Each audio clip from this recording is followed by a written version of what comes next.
Hannah Kessler. This gal started her own bank at the age of 18, and then you became a self-made millionaire by the age of 24? I did. Hannah Kessler is a money mentor. She's known as the single millionaire chick. With advice on how to stop living paycheck to paycheck. Money. It starts with your mindset. How you think about your money is going to greatly impact how much money that you have.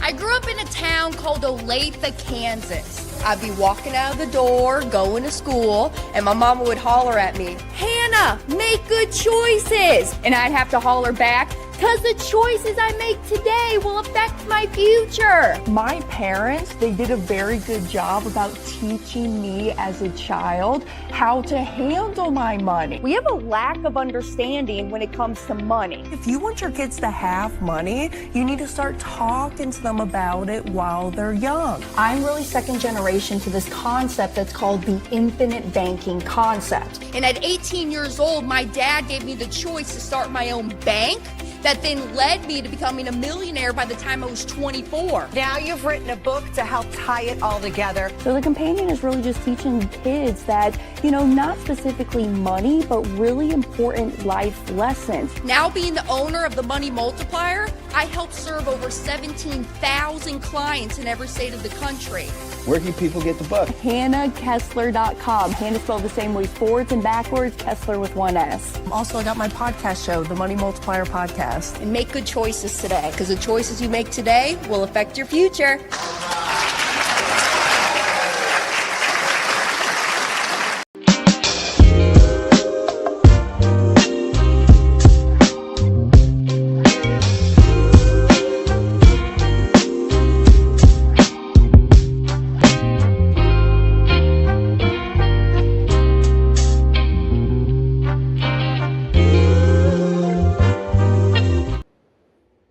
Well, good morning, my friends. Hello.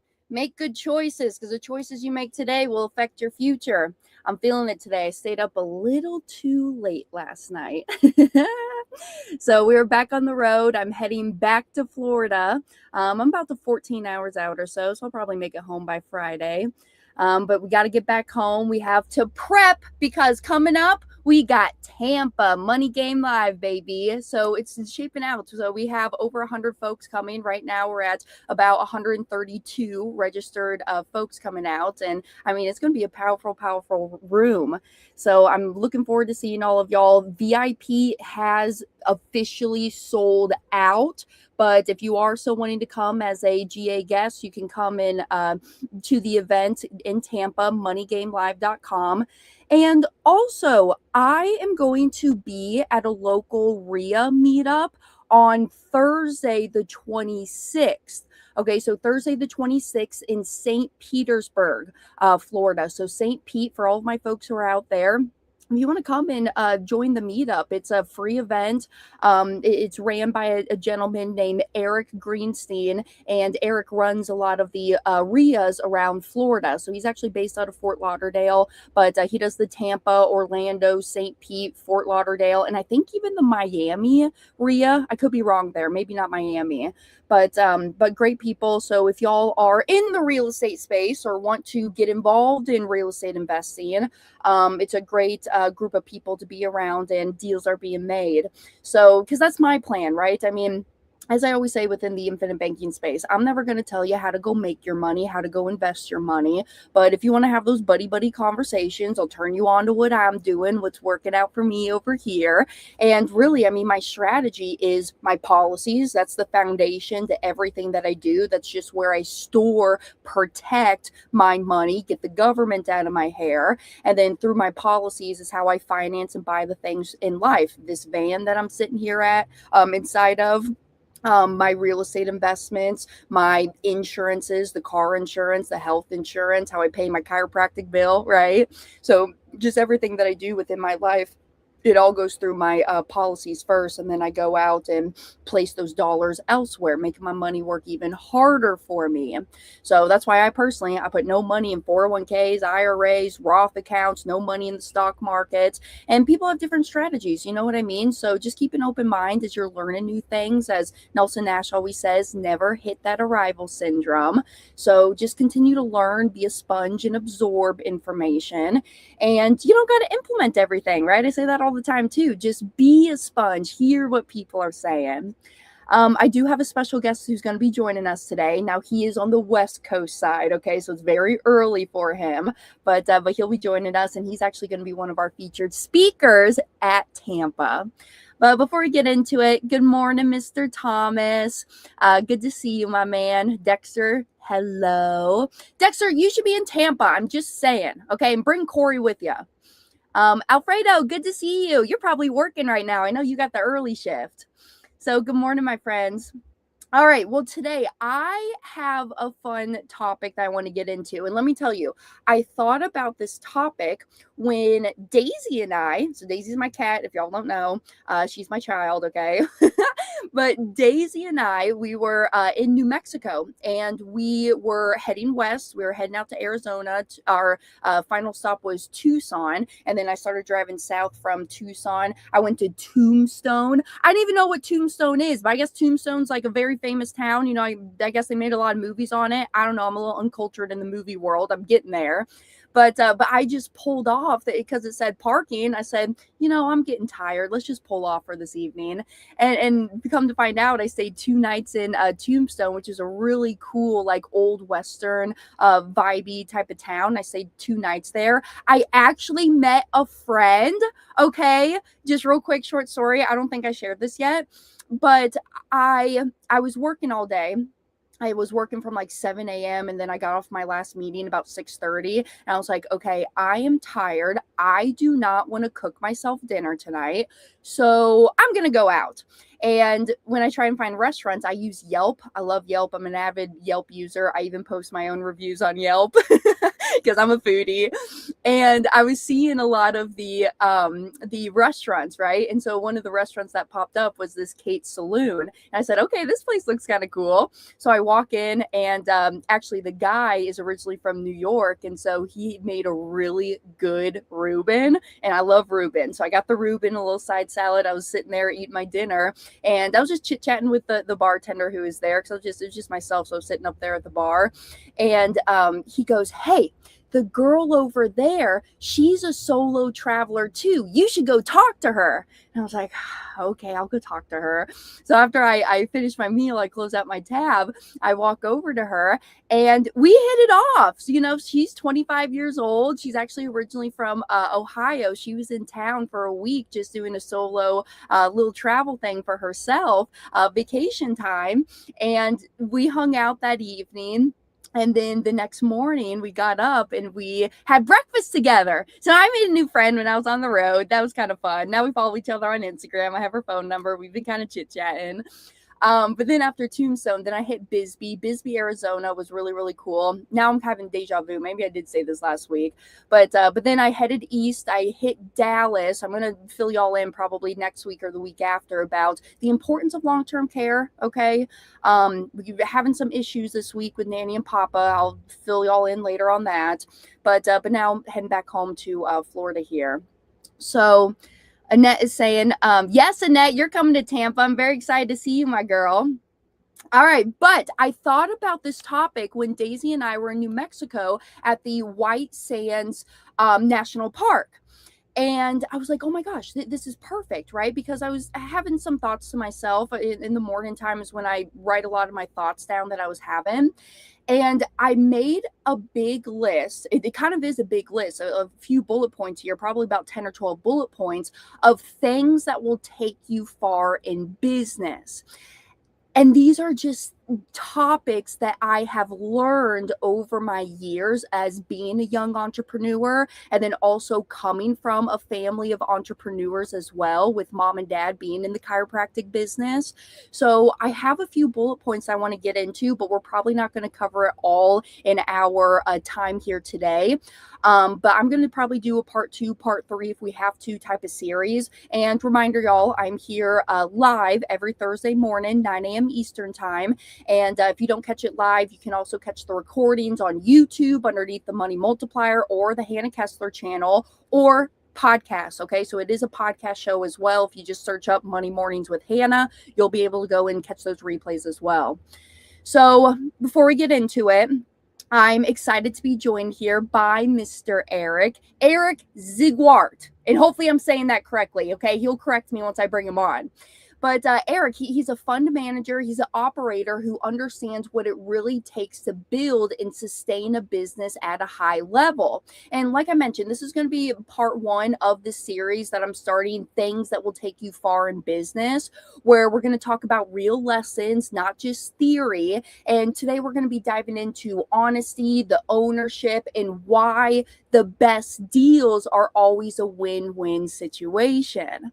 So let me bring Mr. Eric on here with me. Good morning, my friend. Good morning, Hannah. How you doing? I'm good. How are you? Good, good. Nice to see you. Hey, so are you still in Dallas or where are you at right now? Yeah, still in Dallas. I'm at the Las Colinas TPC course at the Ritz-Carlton here, so it's pretty nice. Good. No, very good. Well, thank you for carving out a little bit of time for us. We appreciate you being here. And especially you being one of our speakers coming up in Tampa too. And honestly, y'all, I mean, I personally invest with Eric. Okay, so I'm bringing y'all real people who I actively do things with. But Eric, okay, so of my topic today, things that will take you far in business, here's just one of the topics that I thought about. Reply to people. Be easy to communicate with. Oh my goodness, y'all. Okay, so Eric, you are very, very great at communication. I mean, I will just ring you up out of the blue and you answered 9 times out of 10. And even if you don't answer me, you'll get back to me. You'll send me a text like 10 minutes later and say, hey, I'm in a meeting right now. Let me call you back in just a little bit. So let me ask you, as being a fund manager operator, if I can say that, you know. Yeah, absolutely. Yeah. Right. How important is it to be easy to communicate with? Well, it is totally important.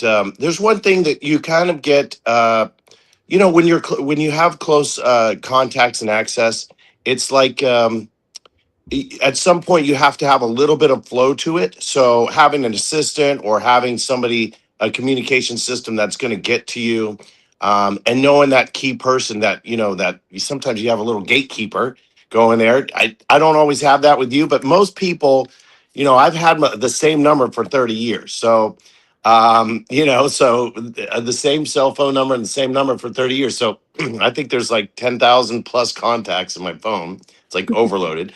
But it is important because, and then the other part of it is one of the things I try to stick with is, once you get, somebody gets to you, try to do at least a 24-hour return. Sometimes I'll have people ping me multiple times in a day. And then, hopefully they understand that, there's something going on, or whether I'm at a conference. I'm at a conference right now called Board of Advisors. It's a CEO conference, very, very dynamic, and everybody gets together once a quarter. So these are topics we talk about all the time, but, access through email and your admin and everybody tied in, that you really want to try to get back to somebody within a 24-hour time frame. Yeah. And I can tell you for like a money multiplier standard, it's 48 business hours, y'all. I mean, that is our standard for everything that we do. Emails, even if it's like, this is what I tell my team, even if it's hey, I got your email, I'm going to reply here in X amount of time, or I'm working on it, get right back to you. That is appropriate. Just let the other person know that you're there working on them, because communication is very important. I'll tell you, one guy actually, he still hasn't replied to me. I'm trying to switch my business trust into a holding LLC for a lot of my investments that I'm doing. And my new CPA turned me on to this guy. The guy's not replying back to my emails. I said, okay, well, I gave you 3 chances, 3 strikes, you're out. I'm taking my business elsewhere. So, and I actually told my CPA, I said, dude, this guy doesn't get back to your people. I would not recommend him to anybody else personally. I even had one situation with one of my in my borrowers where he was late on a payment to me, and I don't micromanage people. Okay. So like, I'll give you about 5 days. And if I don't see the payment hit my bank account, then I'm going to start calling you. I'm going to start texting you, seeing what's going on. Well, he didn't get back to me for about 3 weeks. Well, come to find out, he had a family situation down in, I want to say it was the DR. I want to say Dominican Republic or maybe Honduras. Those are 2 ringing the bell. And he says, hey, I'm sorry. I had a family emergency. I'm down here and I just didn't have cell service down here. That's okay. Like, I get it. Life happens. But dude, if you're going to leave for that amount of time, I think it's just important to handle some business matters. I don't know. Talk to me. Is that a little insensitive? Like, it was 3 weeks. The dude didn't get back to me and I didn't get paid. Well, now that you say it, I mean, it sounds insensitive, but it's not. You're because you start to get a little worried because that's a money matter. So it is important to have those things in place and have a staff that can help out. Excuse me, but also, in that instance, just be sure to put an auto reminder on your email that says, I have a situation. Excuse me. I have a situation, and I'm going to be out of pocket for a while, but don't worry. You'll hear from me when I can get back on the grid, and something, and then that pretty much clears you to go deal with what you need to deal with. Yep. So no, it's perfect. So then it kind of gets me into my point too. Do what you say you're going to do. I think that's one of my biggest pet peeves is just do what you say you're going to do. I don't care how you get it done. Like I said, I'm not a micromanager, but even with, I'm going to put my cleaning ladies on blast for a second, but my cleaning people at my condo, I got a little grumpy with them because I got new mats in my bathroom and they're dark blue mats. Okay. So you can really see like where the lint is picking up and, I got cats, you can see the cat hair and stuff. And they roll up the mats without vacuuming them first and then just go mop the floors and lay the mats back down. I'm like, guys, you need to vacuum the mats before you just pick them up and then mop the floors. Like, I don't know why I got to tell y'all this. You know what I mean? So just do what you say you're going to do. And I'm telling you, that's going to take you so far in business as well. But another point I want to mention, and Eric, I want to get your feedback on this because actually, my younger brother, Zach, as well. Zach invests with you. And a good business deal is when it's a win-win deal. Okay. And when I tell my family members, because we're real estate investors, I got an older brother who's a property manager. He does some real estate investments as well. And then also my father. And they always ask me, how is Eric able to pay you that amount of interest on the money that he's borrowing? What is he doing over there to make it a win-win deal? So I kind of want you to answer that question and then kind of get into the topic of making it a win-win deal. So how are you doing your investing with your fund to make this such a win-win deal, to make it so profitable for people like myself? Well, so that's a great question, and thanks. Yeah, so basically, I mean, if you typically in real estate, if you're looking at something that's cash flowing or a long-term investment, it's more of a cash flow situation. So your percentage is kind of capped at what the rents do. If you look at the typical real estate deals, most of them are passive real estate deals that you're actually a part of or you're an owner on. For ours is just a straight it's just a straight fund, and then I have a 506c fund that's actually advertised, and it's for accredited investors only, and it's advertised at 22, 24, and 26%.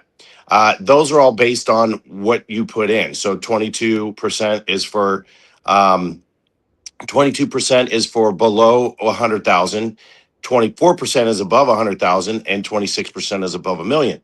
So we have a certain amount we want to hit, but the key is it's deal flow. So I'm in single family, and if we can turn your money 2 times, 3 times in that amount of time, then we're really reducing our interest rate on a per house basis. So it's per turn and per house. So you get we secure folks' money on a trust deed behind the bank. So the bank is a first senior lender at 85%, and then the down payment and the construction are at that higher rate. So now we're not financing the entire deal at those rates. It's actually comes in at because we're doing the turns, it comes in at half of that. Because if you got two houses, is the plan, you take that rate and you can kind of cut it down in half. So it gets us closer to a hard money rate at the rates that I'm giving. So it's a win-win. We get to scale more properties. The overall fund is there because we're franchising and we're building across the entire country. So we're bringing in kind of like a business in a box uh, concept, and we give them our accounting, our SOPs, our project management software, all of these tools to take a fix and flipper that maybe was doing 6 projects a year and making good money, but now we can help them scale. So as we bring them in and we get essentially, we're the operator and we're in control of the monies and also the territory, and give them a geographic area, we're able to get more deal flow. So the more deal flow and the more houses we put through the system, the lower that interest rate comes down. But it's only really a small percentage of the house because it's only your down payment and the construction, as opposed to the whole 100% cost being at that rate. The bank rate is at 10% or 11% on the 85%. So really, it's not that we're financing everything. We're just financing a portion of it, and then we're able to scale, and deal flow is what brings that down. And it also diversifies the investors over a lot of properties, so it's a little bit more secure, in my opinion. Yeah. Hey, can I ask? I mean, how many? I don't know if I can ask this. I've never asked it. How many people are involved, like in your fund with you? Would you say? Well, in the two different funds, the 506c is a little bit bigger than the Friends and Family fund. So I there's two different separate companies. So advertising wise, on the 506c, we have about 50 approximately. That one is opened a lot sooner than the Friends and Family. So the Friends and Family have put probably about 100 through. Some stay, some go, but for the most part, everyone's always stayed. So they stay and they'll come out from a project and then put it into the next project. So they continue to roll it over, and we continue to use those for those projects. Gotcha. So probably about total is in the 506c company, because they have to be separate, because the 506b, the Friends and Family, is just for it can be for non-accredited investors and it can be for accredited investors, but you can't advertise it, and you have to get a referral. So if you have somebody that wants to be in the fund at those percentages, 22, 24, 26%, they'd have to get referred to you, to me, or I'd have to establish a relationship with them and know a friendship, and that way we go through the process.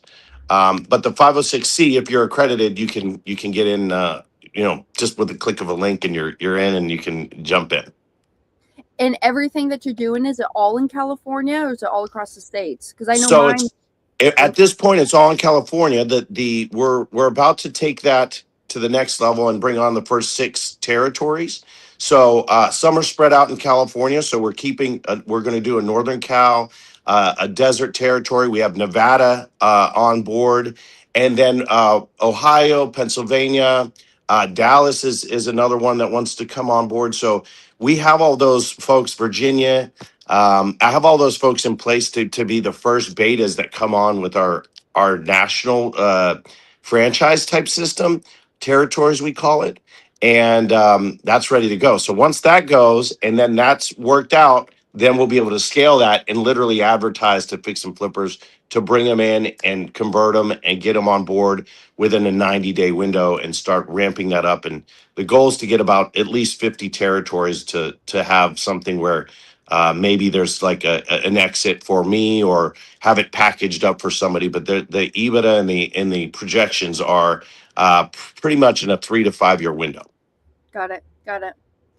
And so talk to me. I mean, if this is someone's like first time hearing this, they're probably thinking, oh my goodness, 20+% on a deal like this. Okay, well, what do I need to know to protect myself if I do want to get involved in something like this? I mean, I know a lot of us as like let's just call it like street people, you know, we think, okay, I want this because I want the return, but I don't want people just to think about the return. I want people to think about all sides of the angle of what questions should I be asking. And so I want to ask you, like, what questions should people be asking if they do come to you? Well, for us, I mean, you want to ask about your security and how that works, and we're able to take on retirement funds as well because we secure we secure the investment and the funds via the vehicle that we made. So it's via the company, and then the company liens the property so that interest and principal are protected at escrow. So when the house sells, the company gets the money back, and it's a constant deal flow. So that number one is at least you know that there's a security going on to the property. So you have that one piece of it. The other part is if you use retirement funds and those tax-free type accounts, if you are on a property that has a mortgage, then it triggers this UBIT tax type of situation. So that is why we built it the way we did in order to not have people taxed like that. It's almost basically the same amount of tax you would pay. So your tax-free account really it doesn't do as good. So it doesn't do what it's meant to do because you get that UBIT tax. So you've got to look at that. The other part is the due diligence. You know, in any investment, investments are risky. It's just like you put your money in Wall Street and Wall Street goes up and down. And, that's the one thing that we try to stabilize with this and say, hey, here's a flat level that we can sustain. And as long as we're doing that deal flow of two houses a year, that takes you down to close to hard money, we call it. So hard money banking is, right around 10 or 11%. So that really brings us down to where we need to be. And the more deal flow we put there, we can even get that interest rate lower if we're turning the money faster. So if we're using more of investor money faster, then that brings our interest rate lower on a per house basis. Because the key is now you're working with products, you're not working with rents and people renting, which is one of those things that I also like to bring up is that we're in and out of these properties, so we know the market better and faster because we factor in, hey, if there's a little bit of a glitch, it's not going to be something that's going to affect. Sorry, I lost you. Tremendously over a 6-month period, whereas you could get a real estate boom or bust, and it could wipe you out over time. And that's what really happens to the folks that have long-term positions and aren't prepared for that. We're a short-term position, so we're in and out, and we factor in some little bit of a loss factor and try to be conservative on our projections and underwriting. Good. No, good. Hey, when you think back to your Ooh, early career. I lost you, Hannah. I lost the sound. Lost the sound? All right. Hey, testing. Shoot. Hello. Hello. I know, hotels. Hey, Hannah, I lost the sound on you. Can you hear me? I can hear you. I might have to log back in. Something back went in, off on that's my phone okay. and I lost you. Let me log right back in. Absolutely. Thanks, Eric. Hey, y'all. And what I'm going to do is let me put Eric's contact info right here on the screen for y'all. All right. So if you want to get in contact with Eric, Eric at Rock Solid app. Wait, hold on, y'all. Did I do that correctly? Yeah. I'm just surprised it's not Rock Solid Cap, as in capital.com. All right, whatever. That's his email address. And then actually that is his cell phone number, so you can always text him or call him there too. That's what I recommend. All right. Well, hey, getting on to my list here. Let's also talk about, we just talked about good business is a win-win deal. We talked about do what you say you're going to do. Be honest with people. Your reputation is all that you have. Okay. And here's Mr. Eric back. Can you hear me okay? Yeah, I can hear you now. Great. Good. Hey, my next point is be honest with people. Your reputation is all that you have. And I want to ask you, when you think back to your early career, what's one lesson that you learned the hard way that has shaped how you operate today? Does anything come to your mind? Certainly. I mean, so I've been in business for, I've been an entrepreneur in business for 25 years, and I ran my father's company during that time as well. And I had an oil company that was doing about 150 million a year. Probably one of the largest case good oil distributors in the country. In COVID, that blew up and it melted down. So my story isn't just real estate. I wish it was, because I've always done well in real estate and never, I knock on wood, but I never lost anything in real estate. So it's always been good to me, and that's why I stuck with it on my pivot. But I had a $150 million oil company that just completely imploded, and so that's why I call the fund in our companies, excuse me, rock solid, because we want to build on a rock and not the sand. So biblically, you got to build on the rock and stay with the stability and slow growth. One of the biggest things in building it, from one person to 150 employees and 150 million a year was I didn't look at personnel sometimes as much. I thought I'd put people in positions that they matched, but I didn't pay attention to as much analysis of what people really fit to in their personality and character types. So that part is big. And then also a big part is management. I never used a management system in that big company, and it also helps melt down. So you're missing KPIs, you're missing proper structure and SOPs that you can come to. And every week, as a CEO or a founder, you want to be able to go to one place, a dashboard, and know what's going on.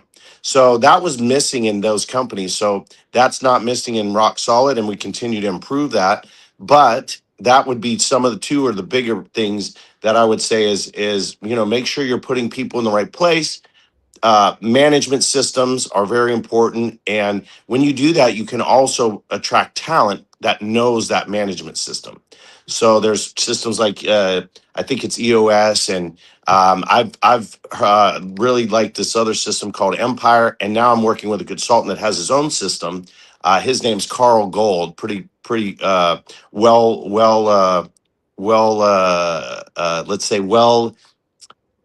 referred name to me, and he's in the board of advisors. So he's a very cool guy, and he does a lot of business consulting. So I'm excited to continue to go down that path with him, which I never did before. I thought I had surrounded myself with people that know those things, but the truth was no. It was always everything flowed to me, and everything was on me, and to this day I still have a lot of that happening. So in order to get out of those things and delegate, you have to have the proper management and C-suite, folks in your corner, and you need to and you need to follow the SOPs and have that type of culture, which brings into the point being honest. You got to be honest with your clients and your investors, and if there's an issue, you got to go to them. Updates and clarity. One of the biggest things we've had is sometimes, when the payments come in, we pay by the 15th, but then the bank ACHs it. It could take a couple days to clear bank. So people, start to say, oh, but they get the confirmation that it's gone on the 15th. So those are things that are little things to think about. Yeah. Even my brother, because my brother's, he's young, and he'll text me. He says, "Hey, I got the email, but I don't see it in my bank account." I said, "Zach, it was President's Day. Chill out. Check tomorrow." Yeah, there it is. Yeah. No, but you guys do. You guys really, really do communicate. Let me ask you this. Have you ever seen someone damage their business long term by protecting their ego instead of telling the truth? And I know one person right now who's kind of on the hot fire, and some of y'all may know who I'm talking about. But have you ever seen somebody just totally deplete their business because they had to protect their ego instead of? Maybe me. So, you Yeah. know, I lost a $150 million company and $35 million personally. And you know, a few people that were friends and family at that time, I did my best to protect them as much as possible. And I believe they got back all their principal, but over the years they lost some of the interest that they made over me. But the most important thing was trying to protect my investors over myself even. So I even to this day, you know, still have some things to clear up from a $150 million crash isn't pretty. So that was my oil company, and we were nationwide. But my ego, in the sense that what I did was I got into hand sanitizer, and I didn't stay in my lane. That wasn't in our lane, but I did it for COVID, and then we produced a lot of it. And I thought, you know, hey, we're the next hand sanitizer king of the world. This is like printing money. We're making 30,000 gallons a day. In 30 days, we went from 0 to 30,000 gallons a day. So it was incredible the things we were able to accomplish as a small team and move like that and get to that scale. But the ego, and I saw a little cat there. The ego was no, everything's gonna be fine. This stuff is gonna sell. Let's go. Let's go with let's go with it's going to happen. We're still going to sell it. And everyone's saying, hey, we got to dump this. We've got to do this. And so those profits that I made probably about 10 million, or I had 10 million that we would have profited and was in our bank account. Instead, I reinvested it in. I went all in thinking this is a long-term thing.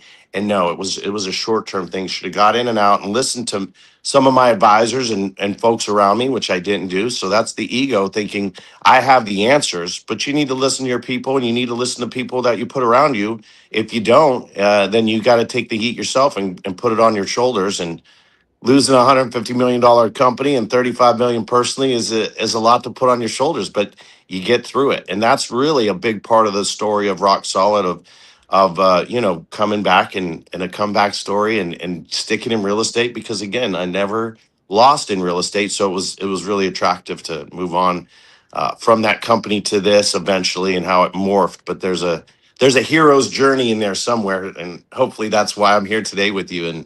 And God does those things. Sometimes he'll take you off one track and put you on another. That's right. That's right. And being a business owner is hard. I mean, I sit here and I just keep thinking back to even like you kind of get to this point in your investor journey where it's like, okay, yep, I want to make some cash flow. I want to build my personal empire. But then you kind of get to a point where it's like, okay, it's not so much about making the money as much of what it is of helping people. You know, like that's why I love hey, I'm gonna shout out Kevin Shortell. Kevin Shortell is another speaker who's going to be at Money Game Live. And, you know, he even told me a story about, because he's a note investor, okay? And so he's going to be talking about his notes, also getting into lending and private money club and different things. But, you know, he went into a deal. Yeah, was he going to make as great of returns as if he went into some other note investing deals? No, but he did it because it was a wife, a widowed wife who just lost her husband, had a young baby girl, and if he didn't help take over this note for her to lower those payments, she would be on the streets and wouldn't have this house anymore. So you honestly too, as you evolve and you grow and you mature as an investor, as a human, even your priorities will start to shift as well. I can even say, like within our business, you know, at the Money Multiplier, I check in on my people. I just had a call with 2 of my application team members this week, just checking in, saying, hey, how are things going? Are you happy? Do you still like doing this stuff? Because I don't want people to clock into a 9 to 5 and just dread it and have their heart not be there, because if their heart's not there, they're not going to do a good job. You know what I mean? And Absolutely. personality test, y'all. If you guys are a business owner, this is one thing mom and dad did from like day one in the chiropractic days, is they would give personality tests to the employees when they're going through the hiring process, because you can tell me you're great at computers, but if your personality test comes back saying, hey, you actually like working with people one-on-one and interactive and not just sitting behind a desk, I'm not going to put you behind the desk. You need to go out there and do your strong suits, because you're going to be happier and you're going to be more fulfilled and have more purpose and actually want to come into work. Instead of calling me up at 7 a.m., you got to be there at 8 a.m. saying, you know, my stomach kind of hurts. I don't think I'm going to be in today, right? Yeah. So it is just important as business owners just to even take that initiative of putting your people in the correct places. So Eric, a question that I was thinking of too, why do you think so many entrepreneurs struggle with taking accountability? Yeah, it could be ego, but I don't know, is there anything else that you think that the entrepreneurs, because we're type A people, I would say most entrepreneurs are probably pretty much type A folks, and why do you think we struggle sometimes with taking that accountability?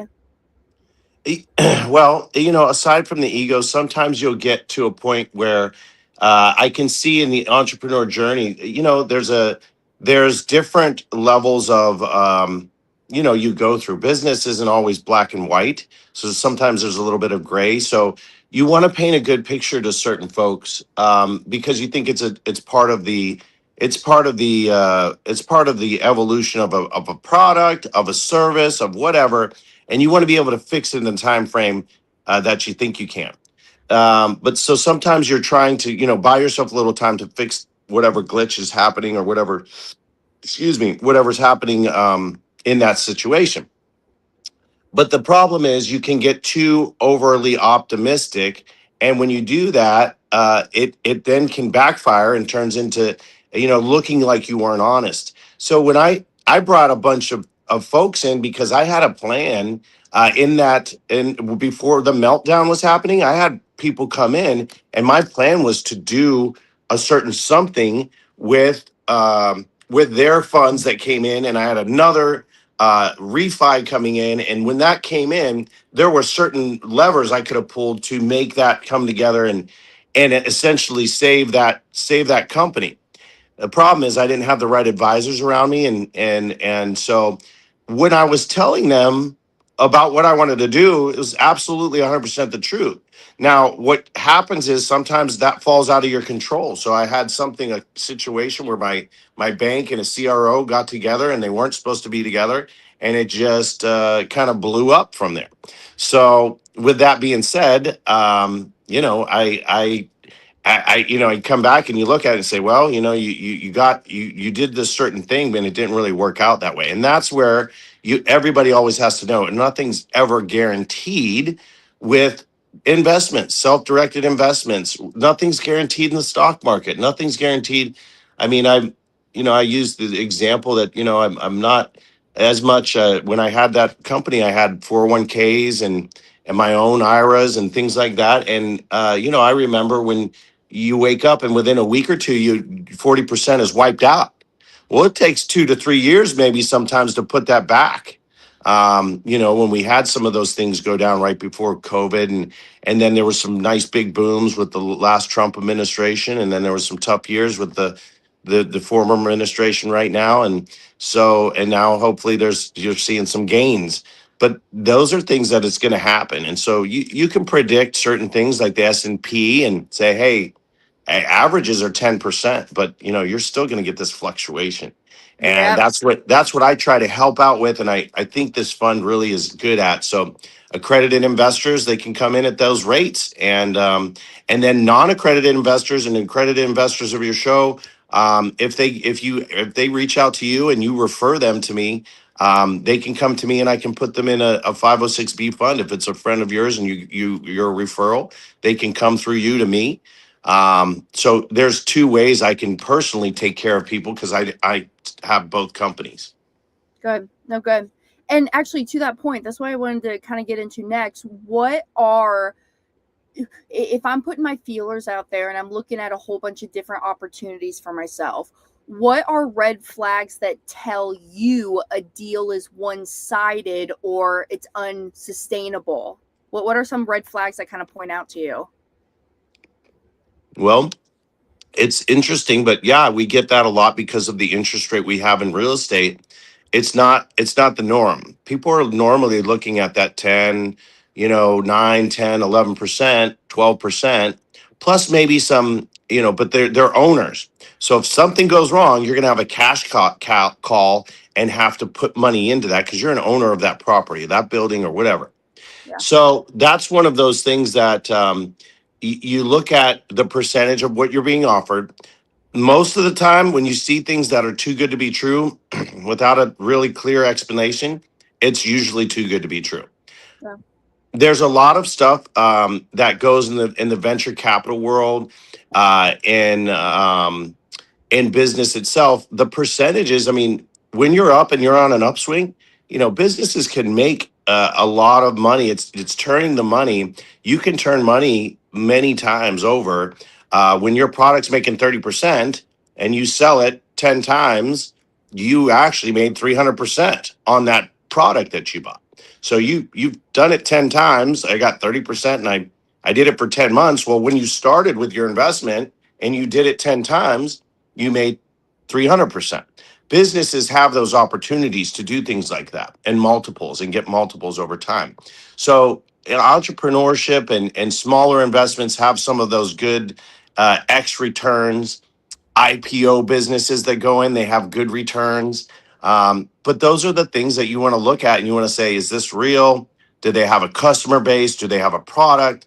In my world, I like asset based things. And right now, with the way the market is, you look at gold, people are afraid of inflation. You look at gold, you look at real estate, you look at precious metals, all of those things. You look at, crypto to be a potential help in that world, which I don't know as much, by the way. So you might know, but you probably know more than me. So I've always stayed with real estate because my father did it and taught myself and my brother to stick in that world, because it feels good. It's a tangible piece of property. It's an asset, a depreciable asset that is sitting there. You can see it, you can touch it, you feel it. That's what scares me about some of those things that you can't touch and feel and see, is not as it gets a little scary for me. And I'll say this, y'all, actually, this is what Brent Kessler says a lot, to the point that I'm like, Dad, we just got to sew this on a pillow. He says, the only purchase I regret not buying is a piece of property. Because at any time, and the only purchase that I've never regretted buying is a piece of property.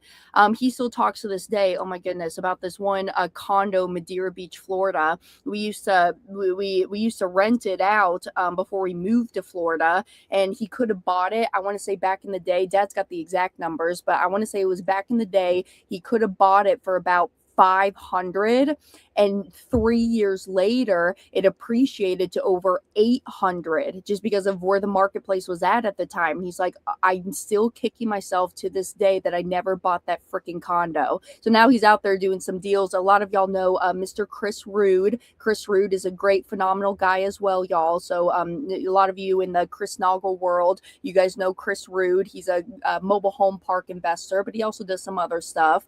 But him and Dad are buying some condos over in Destin, Florida, because I think he's like kind of still kicking himself thinking, I should have bought that damn condo. But no, that was perfect. Your reputation is all that you have. And I mean, seriously. Hey, Eric, Dexter does have a question. Sure. He's asking, is there any insurance or assurance used to solve those scenarios? Advisor's liability, question mark? So so if we're talking about, for me, all obviously the whole entire thing that I'm talking about today, I'm not a financial analyst or professional that can give professional advice to everybody. It's my opinion. So whatever we talk about today is my opinion, but assurances in your investments, those are hard as well, because it's hard to tell. Once you tell someone, hey, unless you've there's been times in my journey that I've offered a personal guarantee on certain things or done certain things, personally. But for the most part, you gotta kind of know that there's a risk to investing. There's a risk to doing your own investing. There's a risk to buying property because you can lose. You can get it, and the next thing you know, it doesn't rent, or the factory down the street closed down, and now you got no rental pool. Things like that can always pop up. Speculation is really what happens during stock and in real estate and in these things. So we're speculating. What I like to always do is you look at the concept and look at what is, in theory, does it make logical sense? Does this product make sense? Does it have a market? Does it have a future proof type of thing? Does it have the right founder? Most of the time, if you go at the founder and do they have a business background? Can they handle this? Can they do that? Those are very important things. Some people don't. And that's when you can get in trouble because they don't know the pitfalls, and therefore they fall into this up and down type of cycle as an entrepreneur. So I think that's a good question. Assurances are hard to come by in investing. It's like when you put money into a stock, are you assured that it's going to go up no matter what? Mm-mm. Are you assured that gold's going to go up no matter what? Mm-mm. So wherever you put your money, you're not really always given assurances. And if you were, it's tough to do. So what's the closest thing you do? It a bank or the government can Or maybe give you. there's one Oh, or insurance. whole life insurance policies. Also, that's a There you big go. Actual insurance and infinite banking, right? one. Hey, and Lisa's saying, important to do your due diligence. Yes, ma'am. Yes, it is. Good morning, by the way, my little love bug. All right. Hey, I know you're at your conference. This is my last question for you.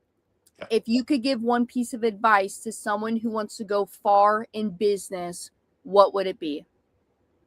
So my one piece of advice um, would be again to, if you want to go far in business, is this is a great one actually.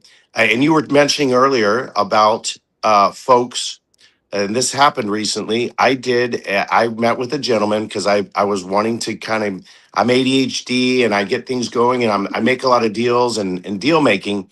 But at the end of the day, I didn't know about conscious and subconscious thinking. So I don't know if you ever talk about that on here, but I bought into a company called MindTune, and it's mindtunenow.com. And the gentleman's name is Marco Lopez.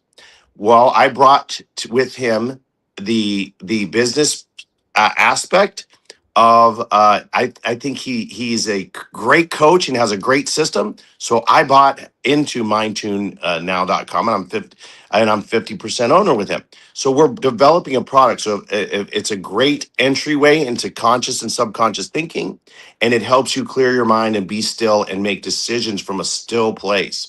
So this goes back to you saying, hey, we also have a need to give back. That is one of the things that I want to give back to, because I want people to experience this at a good cost.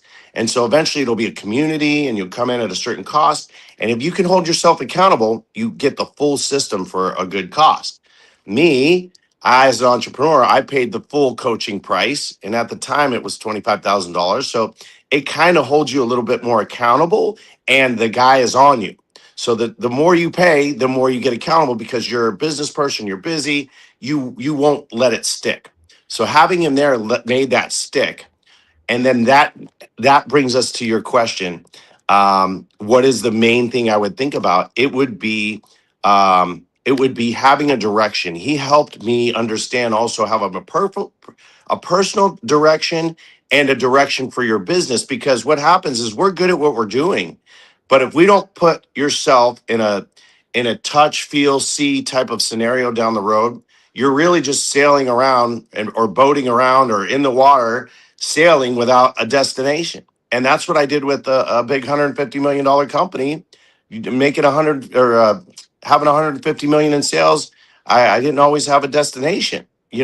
We did goals, but we didn't see ourselves in those goals. And that's where if you see yourself someplace, if you see yourself someplace personally, if you see yourself somewhere in business, it's amazing that you can achieve what you see. and feel it and understand, hey, what does it look like in those 3 years? Where are you? What does it smell like? What is the sounds around you? Well, all of those things, what is happening? We did an exercise. It took about 10 minutes, 15 minutes, and it was amazing. It's direction, personal direction and business direction. So that would be my biggest one. Plot your course by the direction. And if you keep your mind on that destination, chances are you're going to get there. 100%. You know what's funny is that you bringing that up right now, that was actually the exact topic that we got into last night with my mentor. We have a weekly Zoom call at 8 o'clock Eastern time every Wednesday.